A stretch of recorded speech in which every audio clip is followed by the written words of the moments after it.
Do you seal your work? Hi, I'm Desiree and I make foam board yard art, and I've been doing this for about 6 years now, and I hand paint all of my props. So they are with acrylic paints and acrylic markers, and they do stay out in the elements for the entire season. So we're talking maybe 6 to 8 weeks at a time. Today we're going to varnish my latest project, which is Hansel and Gretel for this year's Halloween theme. And I'm going to use Master's Touch Gloss Varnish. I get this at Hobby Lobby, and it does seem like, it may be a little expensive or it's not a big bottle. A little goes a long way, and I'm going to show you how I apply this. This varnish is one option, but I do have another option for you as well. It's a water-based polyurethane. I like this one by Behr. I get this one at Home Depot.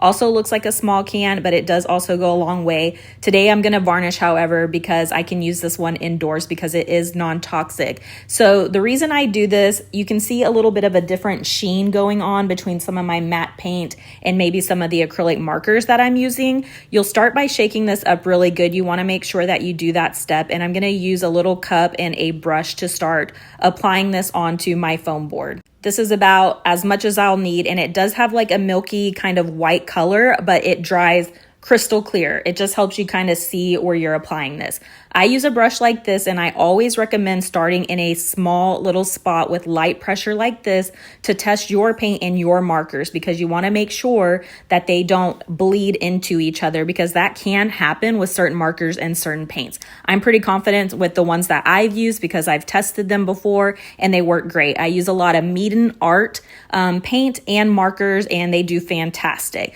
So once I feel pretty confident about it, then I can kind of start using longer, broader strokes, but I still like to use a brush this size and take my time. You don't want to do all of this work and then ruin your piece by just getting sloppy at this spot. Or this stage, I should say.